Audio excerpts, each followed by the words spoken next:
I'm going to actually say that was a very successful launch, really compared to what yesterday was.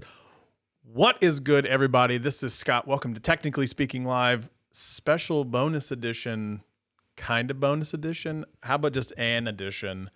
Thursday evening. Normally this is Wednesdays at 8 p.m. Eastern Standard Time, but you get a special show Thursday, 8:10 Eastern Standard Time. What an odd place to start. And boy, let me tell you how that went yesterday. It went a lot like, what? Wait. Oh, there it is. Hot Mess Express.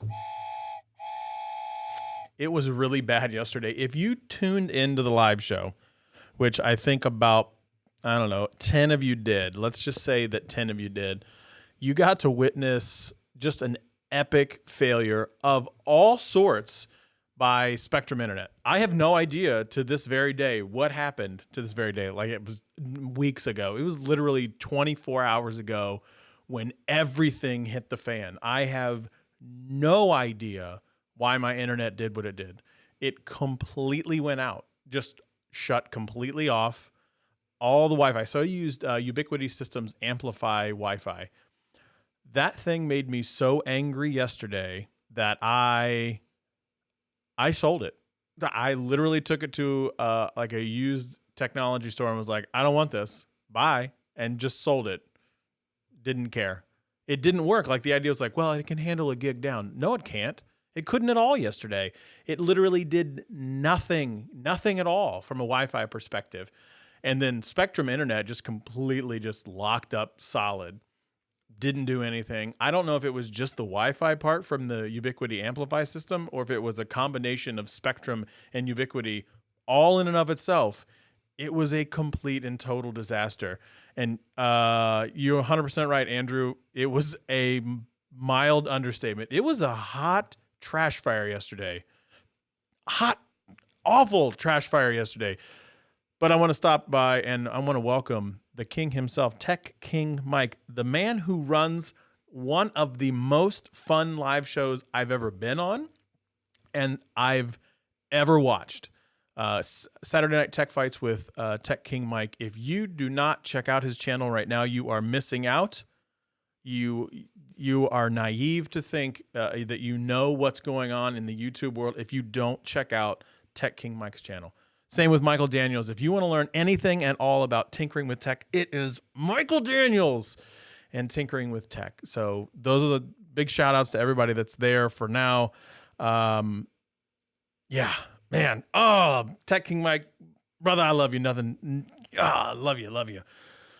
So thank you so much for the super chat, Andrew. Yeah, but it was fun watching, and you're going to have a whole lot of fun because I'm not going to really hold back from what happened. So yesterday after the show ended, and by the way, if you caught, I actually had to delete the stream.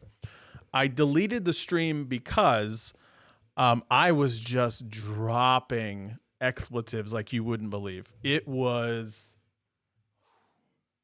bad. Hang on, let me take a drink. Stats was here. Stats is not here tonight. Obviously, to be completely honest, I just jumped into this live stream. Thought about maybe 45 minutes before I jumped on, threw everything together and just popped in because I was like, you know what? I'm not going out there like this week. I'm not doing it.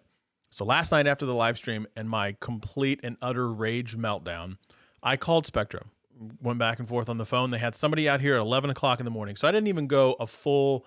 I went about, what is that? If I'm doing the math right, which we all know that I'm not good at, about 16 hours, not even 16. No, that couldn't have been it. That's 12. No, about 15 hours. I went 15 hours. But wouldn't you know, at about 11 o'clock at night, after I made the whole thought, I was like, you know what? I'm trashing all this Ubiquiti Amplify stuff. It's gone. She gone. Bye. Bye, Felicia. Whatever. She's gone. I went back to my Google Wi-Fi. I now have in this home the same technology that I had in 2 previous homes. I have 3 pucks and an on-hub. Now, if anybody's keeping track of what that technology is from a Wi-Fi perspective, it is hella old compared to what the Ubiquiti system was. But you know what? Just like Michael says, Google Wi-Fi is the bomb. It just works. I am now able to stream with an excellent connection, might I add, and I don't have to worry about it. And so herein lies the rub. I don't actually know what happened yesterday. I don't know if it was just Spectrum or if it was the Ubiquity stuff. Frankly, I don't care. The idea is I need a Wi-Fi system that's going to give me the ability to just be on the damn internet. That's what I want. I just want to be on the internet. I don't have cable. I don't have any of that stuff. I just want the internet. That's all I want. And I couldn't get that last night, so I had a total rage meltdown. I've never experienced the Wi-Fi issues that I've ever had at all. You have to drink. Okay, ready? Y'all are going to be messed up. Y'all going to be messed up. Man, I was so frustrated. And then on top of the fact that the MacBook was basically on fire. I mean, that thing was hot. I moved a pixel. I threw a pixel. I didn't throw it. That sounds terrible. I kind of chucked it to the side, and it was just a disaster yesterday. Whatever. I do have some things that I want to talk about from the live show perspective, and I want to talk about some things going on in my particular life. Hey, I'm down 11 pounds, 11.4 to be exact. I'm trying to get that slim thick. They all say that you build your summer body in the winter, and I am all about that summer body. But I have a lot of summer body, so I need the summer body to be thinner, be slimmer. So I'm trying to be that thick, be down with the thickness, and I'm trying to get that just nice and tight here at my core.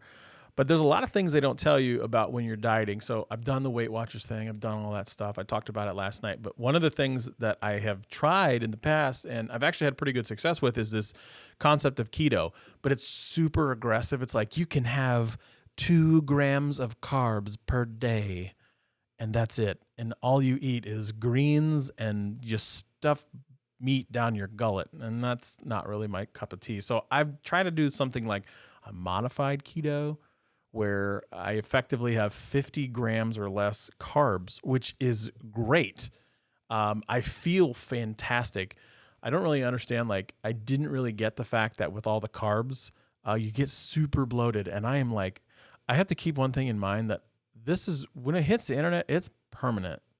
It's super permanent. So when I'm really oversharing, everybody's going to know. Everybody's going to remember that Scott talked about being less bloated. But I'm less bloated now. I feel so much better. But they don't tell you about things like that. At least not to the normal, when you're searching, what do you eat for keto? They only talk about specifically, you just eat meat and cheese and eggs. I've created some really interesting things. I made a meat pizza, which sounds terrible. It's really delicious, but it sounds awful. It's hamburger meat as the crust. It's basically a pizza cheeseburger. And I really like it. I think it's really, really good. Holy crap, the money, I didn't even see what's going on. Oh my gosh. Kevin the Tech Ninja, always down. Woo! Thanks, brother, for that note. I appreciate you, my friend. Michael Daniels, oh my brother, I needed a drink. Ooh, I needed a drink last night too. Tech with Brett, oh my man. Still using the Canon. Yes, I am. Big Rig Radio Network. I am still down with the Canon T7i. But let me go back to the fact they don't tell you about some of these things. They also don't tell you about, boy, how do I say this without really oversharing? This is borderline TMI, real close. There are certain habits that human beings, nope, all mammals, all animals have to do a certain thing. And that was with regularity. Wow, I really borderline on this one, but I'm going to keep going. They don't really talk about how, things flow, and that changes with keto. You don't do that a lot, as much, which is fine, I guess, but you don't expect it. Those are some of the things you learn with keto. I am oversharing. Woo. I am less bloated. You are in the right place, Miss Sheila. Welcome. I'm on a no sugar run right now, and it's going. I haven't harmed anyone, but it's right. So the no sugar thing is a really big deal. So like I haven't done the no sugar so much, but obviously carbs, sugar, they somewhat flat back and forth in terms of, that's not even a technical term. I don't even know why I said that. When you have sugar, you have carbs. So I effectively am limiting the amount of sugar that I have. I've never really put sugar in my coffee kind of guy. I've always been a guy that likes to put sweet and low. And also, I got a bone to pick with people like Tim Hortons or Dunkin' Donuts or insert whatever. When I come to a drive-through and they're like, okay, how would you like? Welcome to Tim Hortons. Let me just do this. Ready? Welcome to Tim Hortons. How can I help you today? Yeah, I would like a large coffee with 1 cream and 3 sweet and lows. That's what I say. Doesn't matter what Starbucks, Dunkin' Donuts, whatever. Look, you're not pulling a fast one on me, Tim Hortons, Dunkin' Donuts, Starbucks person. When you don't put sweet and low in it, I know what it tastes like. I am expecting coffee with sweet and low in it. And I know what sweet and low tastes like. And when you go put stevia or you put that yellow stuff in it or you put equal in it, that is not sweet and low. Pink packets for life. Hashtag pink packets for life. Sweet and low. You quit that, MR. You quit it. Bourbon has 0 carbs. Ask me about any food. Whiskey. Yeah, see, this is what I'm telling you. This is what I like this. This is a different live show tonight. Are you coming for the tech or are you coming for the sweet and low talk? I cannot go black coffee. But here's another thing. So I was a big cafe mocha guy. I was a guy that would do nothing but cafe mochas. And Peppermint Mocha season, I was watching Terry up in Cleveland. He's another YouTuber. I can't believe it, the name. I know he lifts. He's a huge dude. He's a wonderful creator. The last name escapes me. It doesn't matter. He and I talked on Twitter one day about our love for peppermint mochas in the wintertime or in the Christmas time. It's fantastic. Peppermint mocha is amazing. Hashtag pink packets for life. Hashtag peppermint mochas are for men. I don't even know if that's a thing. Anyway, that's what I love. Let me go through some of these comments. Brother's very pleased with keto. He makes a pizza crust with cauliflower. Just had Donato's pizza here in Ohio. Donato's has a cauliflower crust, and it's actually pretty good. It's shockingly good. Mr. Mayor, Miss Sheila, as always, thank you so much for coming by the show. Use French vanilla sugar-free. I've never tried that. 100 pounds on keto. That is incredible. That is amazing. I'm down 11. I'm hoping that tomorrow I'm down a little bit more. I didn't eat a whole lot today. I was still really fraught over yesterday's live show. That's a lie.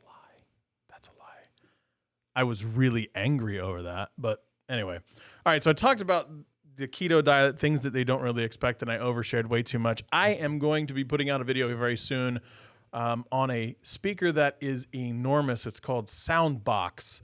Soundboks. It's version 3, their newest version, and this thing is loud. It is incredibly loud. It's incredibly clear as well, even though it has, and of course it has the knob that goes up to 11, which I have to really recommend and give kudos to them for having a up to 11 on the speaker. I'm thinking about doing Stats brought up a really good idea the other day. He was like, why don't you take it to a football field, put it on like the goal line, and then walk the 100 yards to show people like you can still hear it 100 yards away. So right behind me, I don't know if you can actually see it in the shot. Let me check OBS to see if you can see it. Yep, right there is one Google Max. So I have a stereo pair. I have the other one over there. And I decided to see if I could actually test this out. So there were some people on the other side of the room. Then I said, hey, listen to this. I cranked the Google Home Maxes also go to 11. And I cranked the new Frozen 2 soundtrack, whatever the new big ballad is. I can't remember. I'm sure somebody in the comments will tell me. Whatever that big ballad is, I cranked it all the way up to 11 on the Google Home Maxes to see what it was like and said, okay, compare it to this next one. The Soundbox got louder, not a tremendous amount louder, but definitely louder than two all fully maxed out Google Maxes. But the actual vocals, you could hear the voice so much more clear. So I think I'm going to try to do some really interesting things like the football field idea. I'm going to drive down close to the highway or one of the major highways here in town, and I'm going to try to see if I can put stats on one side of the highway and then me on the other side of the highway and see if you can hear it across the highway with traffic coming on. So if you think of another thing that would be kind of cool to do, let me know. Like the highway thing, the football thing. I'm trying to think of like what else would be really cool to watch and see. Into the unknown. Thank you. Into the unknown. Into the unknown. Into the You see, you thought I was going to hit that high note. You thought for sure I was going to go into that high note right there. I know you did. I know you did. Also, I have to say that I really love this Rode Podcaster. I really am digging the setup that I have going on right now. I feel like I don't know if Tech King Mike is still in here, and I don't know if Kev the Tech Ninja is still in here. I'm thinking that me and Kev could go back and forth on Tech King Mike's show. If you guys haven't watched it, go out and check out his channel. There was another guy that I did a tech battle with named Ben. He's another big YouTuber. He's actually from the UK. He stayed up till 2 o'clock in the morning to do this tech show. I think like, man, with this setup, I feel like I get a knockdown in the first round just because of this mic and this camera setup that I have. I'm just saying, I'm putting it out there. I'm speaking it into existence. Did I sing along or was it on Instagram? It was I don't know. You and Everyday Dad episode brought GH5 to my life. It sounds amazing. I know, dude. I'm telling you, this is one of the best things. It has transformed the way that this live show looks. Now, the internet, however, also has transformed the way that this live show looks, and it just sucks. So the internet currently is still working. According to OBS, I've dropped 0 frames, and I've been live for 19 minutes. That's 10 minutes longer than yesterday. Go me. Tech King Mike, I'm just saying, like, if Kev the Tech Ninja was there, I feel like him and I feel like we could go round and round.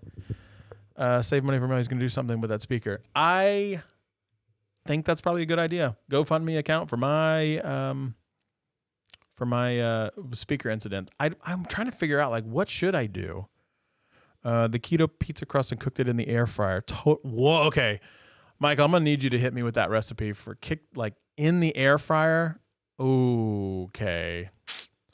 We're going to have to talk about that. Yep, see, Melissa Root, she knows what's going on with the air fryer. That's right. Love it, love it, love it. Okay, let's go to I would try to play the commercial that I did last night, but I'm a little gun shy given that nothing worked last night. So I'm going to not do that. This live show I guess you could say that it's sponsored by the Lytra company who has Lytra Pro and the Lytra Torch 2.0.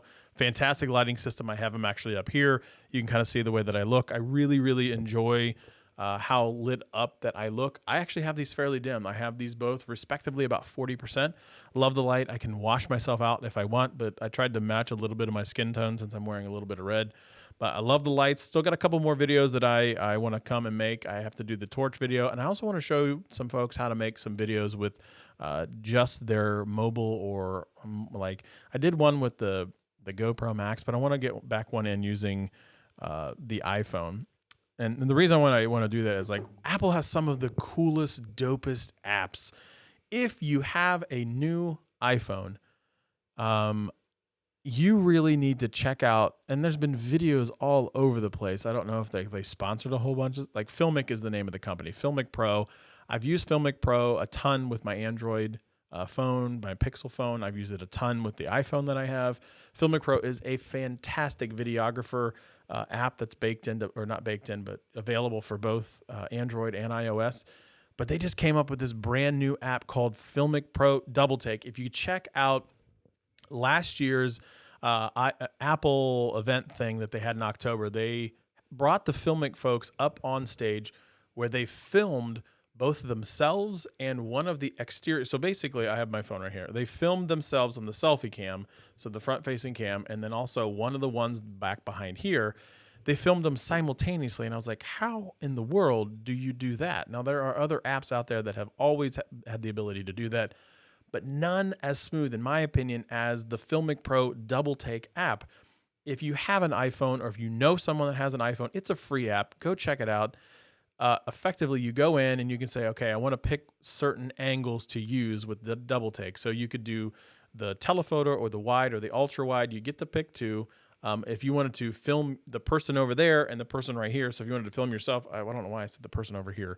If you wanted to film yourself or you want to film the person in front of you and you want to do like an interview style, you can just record both and it syncs in post, and it's this crazy app. And I'm super jealous because Apple always has the coolest apps. If you know somebody that has it, go check it out. It is freaking amazing. It's amazing. I love it, love it, love it. Yeah, I'm probably going to do something. I'm not going to do something. I'm not knowingly going to do something illegal when it comes to the speaker. That's just not going to happen. That's not how I roll. Now, if it's a law that I don't know, I mean, I feel like that counts as just like okay, good on you. Don't do that again. Like a slap on the wrist type thing. I don't know. And keto biscuits, how do you make keto biscuits? What is this? Tech King Mike, let's talk offline. I'll see what I can do because I think that would be a blast. I have some crazy ideas when it comes to that. May not be something like we could do right away, but I have some crazy ideas when it comes to that. Just throwing it out there. Kev is a huge golfer, and I have golfed with him before. Josh Smith from Gotta Be Mobile as well has golfed with us, so we might be able to figure something out. We could figure it out. Yep.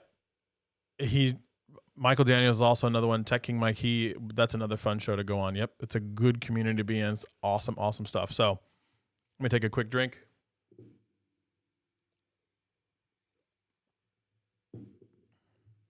This is going to be a different live show. I've talked a little bit about tech, a lot of bit about myself, but talked about Apple having some of the coolest apps. I had some random thoughts. So I looked at random shower thoughts on Reddit because I always have those random, I do my best thinking in the shower. Hands down, the best thinking. It could be something related to work, and I'm like, oh my gosh, that's such a great idea. I should totally do that. So I'm a random shower thinker, and that's what I do. And thank God, the Pixel is waterproof because that recorder app is money when it comes to remembering and putting things down, because I couldn't remember anything after I got out of the shower. It's like a black hole of excellent thoughts. It's like a warm black hole of excellent thoughts that's never going to be taken out of context on the internet. Never. Random thoughts that I thought was really, really funny. This is what I found on Reddit. Everything is louder when you're trying not to wake someone. Everything is louder. Thought I agreed with that. And the other one was, calling someone inadequate is an insult, but calling someone adequate is also an insult. It's like, oh, Stats is such an inadequate other YouTuber. Oh, okay, that could be true. I would disagree, but it could be true. You could also say, Stats is just adequate in terms of being a YouTuber. You're like, geez, could you be any more mean about it? And of course, he's not here to actually say anything, so I can say those things. And he'll watch this recording tomorrow and then yell at me via text message. That's probably how it's going to go. So, my man from down under, and I say it every single time. I appreciate you, my friend. So glad you joined us for round 2. It is 11:33 on Friday, 11:33 a.m., I believe, in Australia, Friday. So everybody's working for the weekend. Everybody's working for the weekend. Do they have that down in Australia? I don't actually know.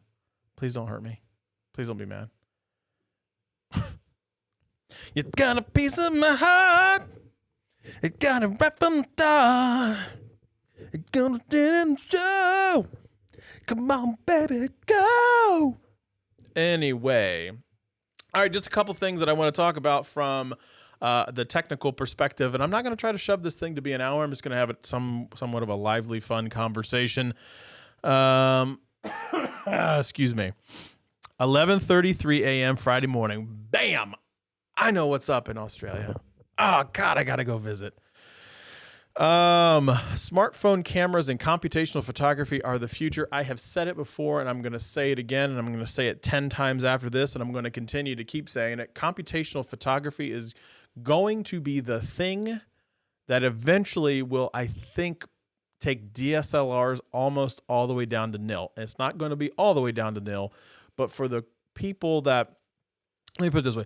It's like when your parents want to take a whole bunch of photos, like, let me get my crazy special camera and take pictures of Tommy's birthday.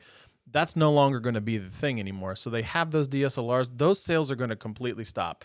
You're still going to have the DSLRs, folks like us that make stuff on YouTube, things like the Peter McKinnons of the world, the Jesse Driftwoods of the world. They're going to always be those people that go out and get the fancy cameras. But I think you're going to see even more people stop that because of smartphones. Computational photography and computational videography is the way to go. There is a article on fstoppers.com why camera manufacturers are no longer relevant.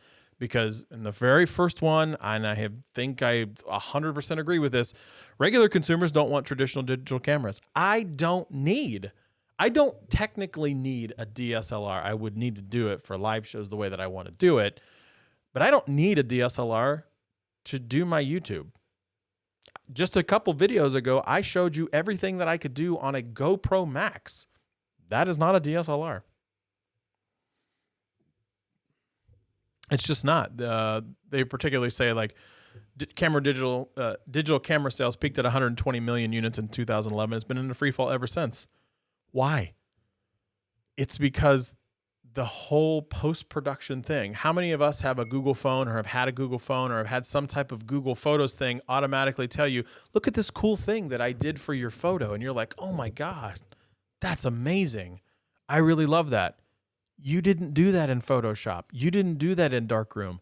Google did that through computational power. Do you think they're going to download your photo and there's going to be somebody sitting over in Mountain View be like, oh gosh, I really want to make that sky a little bit more blue? No, it's all done with AI and machine learning and all that jazz. And the thing is, we're getting better and better and better, and it's almost happening in real time. And you want to know how almost real time it is? Check out the portrait mode on an iPhone. Check out the portrait mode on a Pixel. I posted a photo earlier of myself. I still think the Pixel is the portrait king, but you're getting that creamy, blurry background on an iPhone in real time. All computational stuff that's happening there. Smartphones are really where it's at. Talked about Filmic Pro. All of a sudden, they're developing an app that can utilize both cameras on the front and the back of an iPhone in real-time recording. No one's developing for DSLRs. They're just not. All the cool stuff is happening because everybody has one of these. This thing is multifaceted. It can do so much. DSLRs do two things, photos and videos. I can't take a phone call on that. Oh, there's the dog. This is Bear. Bear, lay down. Lay down. Don't pull the internet cord, please. Don't. Okay, you didn't pull the internet cord. Whew. The future is computational photography. That's just the way it's going to go. Check this. All right, he's singing. I was amazed at the completely recorded and post-production done on your Pixelbook. Thank you. That was done by Keenmaster. Miss Andy, thank you so much for coming by. Larry, yes, take a portrait of my niece at the beach and people ask if I did photography. I have never had a real camera. Yeah. That's how good smartphones are. And they're going to get better. They're going to get better. We record real stuff, like real big boy and big girl stuff at our company with a phone. It's because they're that good. Get on board. Hot Mess Express. Love it. How much, we're going to talk about how much Google has in terms of data and they have on you. But I want to talk about, as a YouTuber, kind of how I thought about YouTube making $15 billion. $15 billion a year for the very first time. Google has revealed how much YouTube generates. Last year, Google nearly generated $5 billion in ad revenue in the last 3 months. Google talked about in their fourth quarter earnings report. This is the first time Sundar Pichai had mentioned, the Alphabet CEO, they made $15 billion in ad revenue. $15 billion. And now there's a lot of people talking about like, oh yeah, they really should give back to to the contributors and the creators. I'm hit or miss when it comes to that stuff. Like, everybody loves money. Like, I'm not dumb. I'm not going to say like, no, you're cool. I don't want any more money. They do enough for me. Of course I want more money. Everybody wants more money. I'm not going to sit here and be like, oh yeah, I'm really fortunate that Google only gives me this percentage. I'm going to always say that I want more money. So let's just get that out of the way. Of course I want that. Everybody does. We're really lucky with what we get right now. I've been a partner for a long time. I got grandfathered into it, to be completely honest, but I still had to make content. But the point is, I would love more. I'm happy with what I get. I'm not really sure what I'm supposed to do, like, with the information in terms of $15 billion. Like, how much did they make before? Is that less than what they made before? Is that more than what they made before? Was 2018, 2 billion? Was it like, how much? I need another number. I need another data point to tell me like 15 billion is a lot, because they should have been paying the creators way more, because last year they only made 2 billion. Like, I don't know what I'm supposed to do. It's a big number. That number is so big. Like, most people don't realize what you're supposed to do with 15 billion. Like, if I have, I remember watching some like live show or YouTube show one time that basically said, most people cannot comprehend something bigger than 20, like numbers bigger than 20. So the idea, like, I don't know what $15 billion looks like. I've never seen $15 billion. I don't know what $1 million looks like. I've never seen what $1 million looks like. I've seen it on YouTube because of Mr. Beast, but that's it. It's a crate full of money. Cool, got it.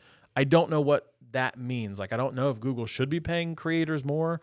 I don't know if that's a lot or a little less. According to this, these figures make YouTube's ad business nearly 1/5 the size of Facebook's. 1/5 the size of Facebook. Wow. Facebook, oh God, that's a lot. And more than 6 times larger than the Amazon-owned Twitch. What I'm really surprised is they have 20 million subscribers across its premium service. They have 20 million people that pay for YouTube Premium. That's crazy to me. I would love to know how many of those 20 million are Google Music subscribers.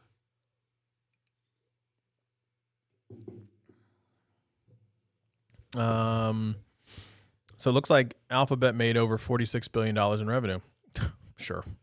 Fake money. Like, at that point, like, it's so, the money is so big. I don't know what I'm supposed to do with that. Like, I can't comprehend numbers that big. Hi, Gracie. Mr. Beast is a giving kid. He is a very, very giving kid. I like what he does. His videos are great. To be completely honest, like, I don't think he films on the craziest cameras either. He films a lot with his mobile, or at least he did in like a while. But there's a lot of people who make like more higher production than he does, but his videos are super creative.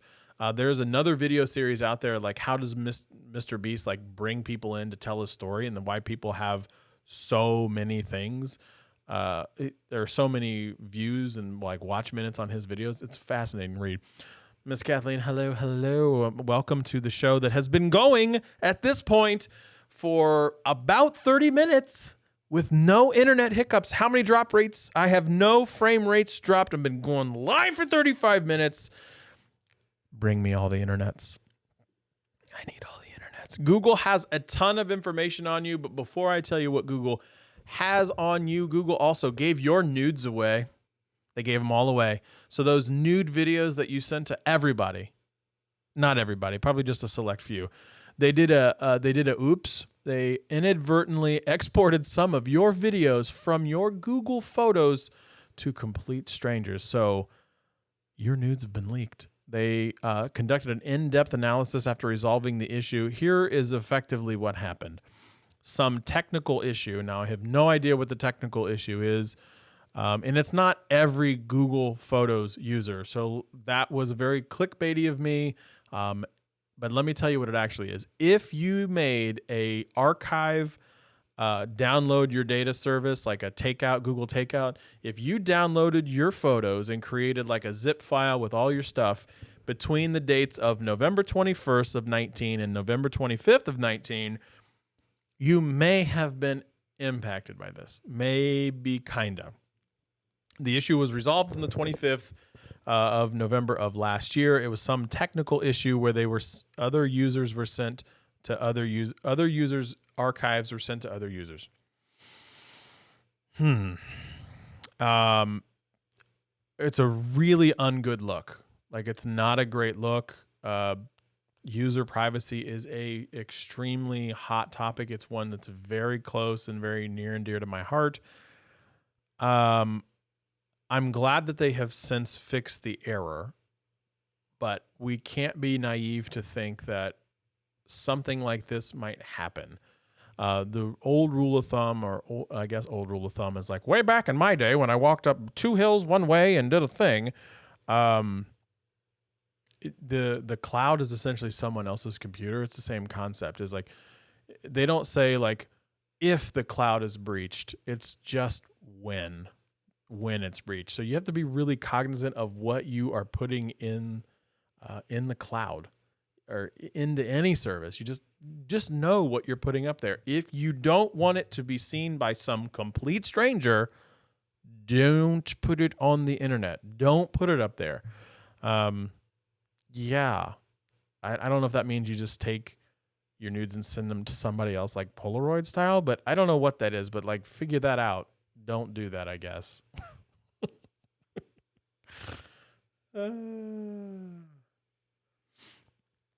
Let's see. Love no commercials. Yes, absolutely love it. These comments make me think I missed a good show. It has been, I'll be honest with you, it's been a really fun show. It's not been all tech.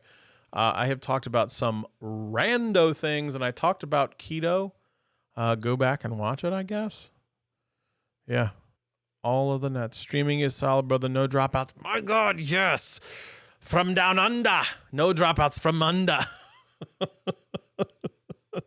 I'm streaming just OBS. Yes, you can teach me a trick that will love. Okay, cool. I'm going to definitely need to know that trick. What I'm really excited about is the fact that not only is the internet working, but my lower thirds are actually working.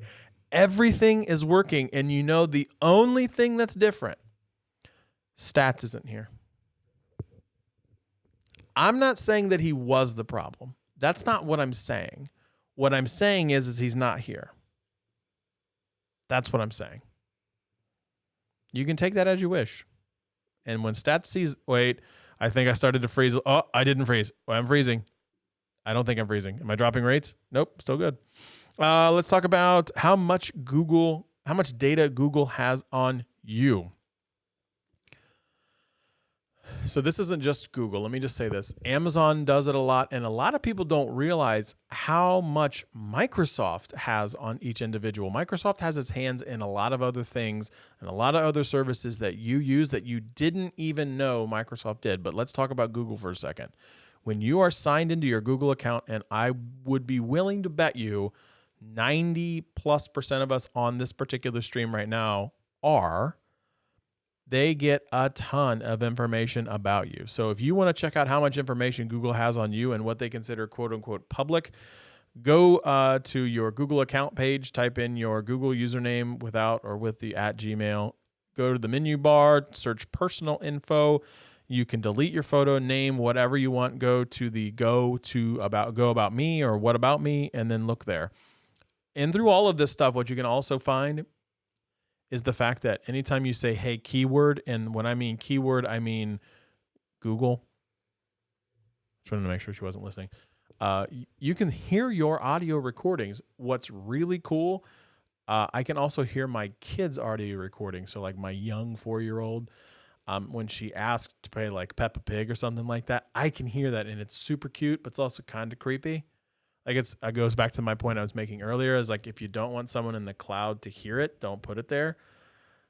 I'm currently okay with that because I think it's cute, and I also have my account locked down with like advanced privacy protection because I'm that guy. They also have a ton of your information on your location history, even when you don't use Google Maps, and even if you don't have that, they can still use your location history, which I think is really interesting. They automatically delete this kind of stuff every 3 to every 18 months. Okay, so that's cool. They do have a very cool records retention and purge strategy when it comes to every 3 or 18 months, according to this article. So, okay, I can get behind that. They also have all your YouTube history, which I'm fine with because I have a very curated list of things I want to watch. Such an invasion of privacy. Let's see. Hang on. Let me go back to this. Hang on. Knowing the possibility of what's happening would put you in Google Photos to begin with, unless you're... Yes. Ooh, angry text will come your way. I can't wait for angry text, even though I have no idea what I said that would make you angry. Such an invasion of privacy. What did I say that's an invasion of privacy? What did I do? What? All Google keeps on you? The location history. The location thing is probably the biggest thing that bothers me. The personalization, but isn't that the point? I guess this is the thing, is like, if you're not happy with it, don't do it. If you don't want the personalized results, it's the same thing with Amazon. If you don't want Amazon to tell you go buy this thing and then 4 days later you buy the thing that you didn't think you need, don't use it. I like it because it tells me things I should buy. My wallet doesn't like it because it also tells me things that I shouldn't buy. It's creepy. It's super creepy. It's not like Uncanny Valley creepy yet, like there's a doll staring at me or anything like that. But it's definitely more creepy when I sit and think about it. But I try not to because it can creep you out. But the location history is probably my big thing. But again, it's stuff that it knows. So Google knows it. It's not sharing that information, I would hope, not sharing that information specific to you. Like if they want to do some type of algorithmic based prediction modeling, my hope would be is they would take my information on their servers, strip out all things that would personally identify me, and basically put my information into a big bucket of other people's who are in their 30s, overweight, white guys. And then I'm just in the big bucket of 30 plus older white guys. And like at that point, go ahead. Like I don't mind you doing analytics on that. But if you're using some of my personal information, that really creeps me out. Like that's kind of where I'm at in terms of that.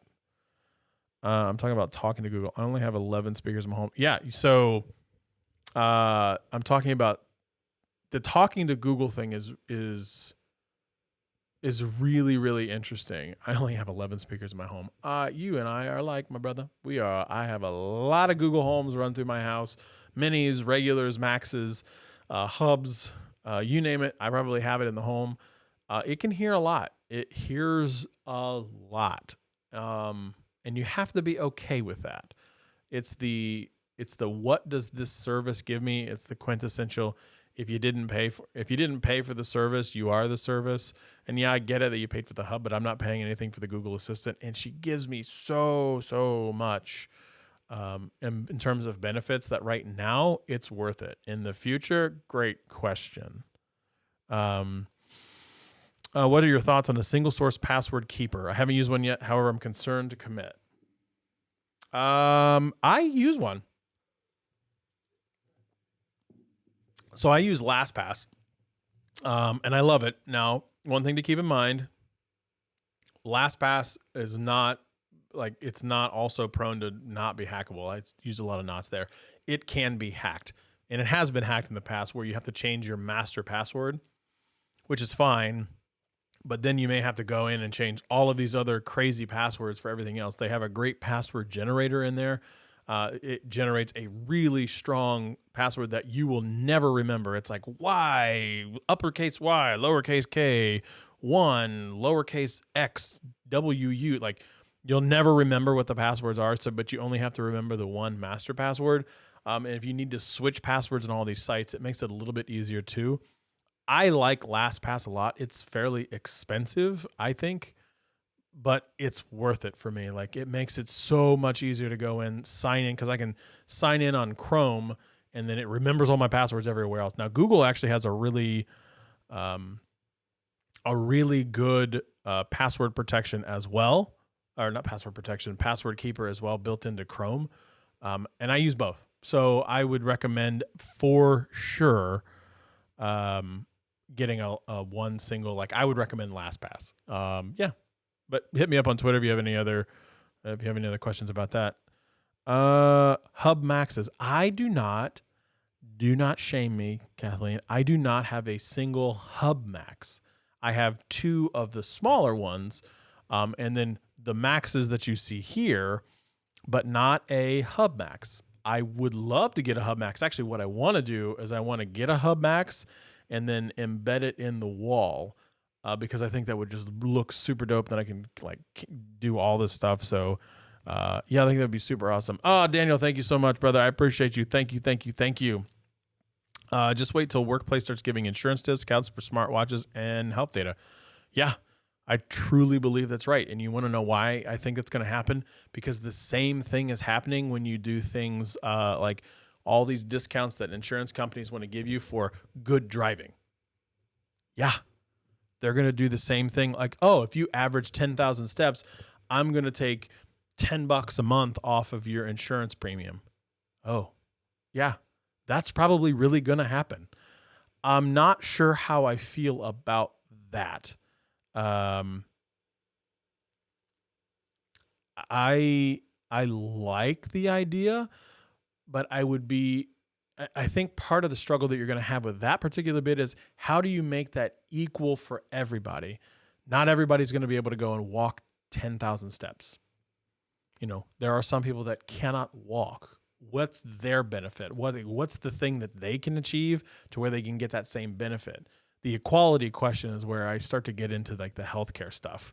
But I guess that could kind of exist now. Like, it's not a perfect solution. I'm sure there's something that we can do. I don't exactly know, but you're 100% right. I think that's going to happen. I definitely need to try this Hub Max everybody talks about. And yes, Larry is right. +1 for LastPass. I 1,000% agree. I think it's great. It is. I do have my multi-factor turned on. I would recommend doing multi-factor that's not SMS. There was some type of situation where somebody went into AT&T and pretended to be somebody else, got a SIM card, that number got onto the SIM card, then they got into a multi-factor thing where it came through SMS. It was a big mess. Try to use like Google Authenticator is one. There's no shortage of authenticators out there that can serve as like a multi-factor like code generator. Sorry, you got to get another drink. A lot of talking today. I'm actually pretty surprised that I'm going to be able to probably pull off an hour show. Well, tonight hasn't been. Love it. Love it. I do really love this soundboard. Google made a lot. Google sent your news to somebody. Blackberry phones. I did not realize this. I had really talked a lot on one of the shows about how much I really liked the TCL phone line. It came out with a lot. I see that brand all over the place now. And I was like, wow, really impressed with how their phones looked. I legit had no idea that they made BlackBerry phones, like the BlackBerry Key and the BlackBerry Key 2. No idea that they made those phones. And I thought that they looked really, really good. Comes to find out that BlackBerry, rest in peace, BlackBerry, that's just not going to exist anymore. BlackBerry is no longer going to be selling smartphones. Sales officially end in August. As of August 31st, 2020, TCL will stop selling BlackBerry phones. TCL acquired the rights to produce the branded devices in December of 2016. Excuse me. Support for the devices will continue through August 31st of 2022. It is incredible to even think about. It is literally like Android Central says it's the end of an era. It really is an end of an era. Everybody 10 years ago had a BlackBerry. And if you didn't, you wanted a BlackBerry, maybe with the exception of an iPhone. I'll give you that. Everybody had a BlackBerry, and everybody wanted a BlackBerry. Everybody wanted to have it. All right, Michael, thank you so much, brother. I appreciate you. Thank you. Everybody wanted a BlackBerry. Everybody had to have one. And if you didn't have one, you're like, oh man, I really got to try it again, unless you had an iPhone. But it was BlackBerry and then everybody else. Then you had a lot of really like questionable moves done by BlackBerry. Like they came out with the Storm, and I had a Storm and it was trash. It was awful. It was just terrible. It was one of the first touch screens, but it was like a pressure sensitive touch screen, and it was just awful. I had to take off, I remember this, I had to take off the back of the battery, put a piece of paper in there because I couldn't press down hard enough to actually get the screen to register my touches. It's amazing when you think about it, how far we have come along in terms of like the phone technology. But the idea is like that was a big deal. They just pimped it out at Verizon, the BlackBerry Storm, like commercials everywhere. It's amazing. It's going to change the life of everybody. And now it's gone. And this year, gone. BlackBerry is no more. Like you will not be able to go out and buy BlackBerry devices. That's just mind-blowing. That goes by the way of it's kind of into the era like a Blockbuster or a Toys R Us. It's a really, really big deal, or like a Kodak. Like these are things like this is some very BlackBerry was a big deal in the mobile smartphone industry for a long time, and they're gone. Like that is a crazy thing to think about. Unbelievable crazy thing to think about. Was that the one with the trackball? No. The Storm was not the one with the trackball. I don't remember exactly which one with the trackball. But yeah, they had that too. And it was a great phone. Like it was BlackBerry. They were great phones, and those things were tanks, and people just loved them. Like people love their BlackBerries. No, they're kind of by the wayside. I guess this talks about you evolve or you unfortunately get passed up in the industry. So, all right. Yeah, that's kind of all the things that I wanted to talk about. Man, I got to be honest with you. I am so glad that I got the itch. I was like, I cannot go out like this in terms of this week. I've got to go and do a live show. Thank you all so much for coming. I had a blast. I am going to put the show still back on Wednesdays, 8 p.m. Eastern Standard Time. I am sure that Stats will be here next time. I can almost guarantee it. But let's be real. I am the star of the show of this. Wait. Yes, the Hot Mess Express. So you can check me out on my socials at Scott Peachy on the tweet machine and at the Scott Peachy on Instagram. I do a lot of singing over there. I still do the same stuff. Wednesday, 8 p.m. Eastern Standard Time, and I will see you guys. I guess it's not going to be a week now. It's going to be just 6 days. I will see you all in 6 days. I'm really looking forward to it. So thank you all for coming to the show, and I will see you guys next time.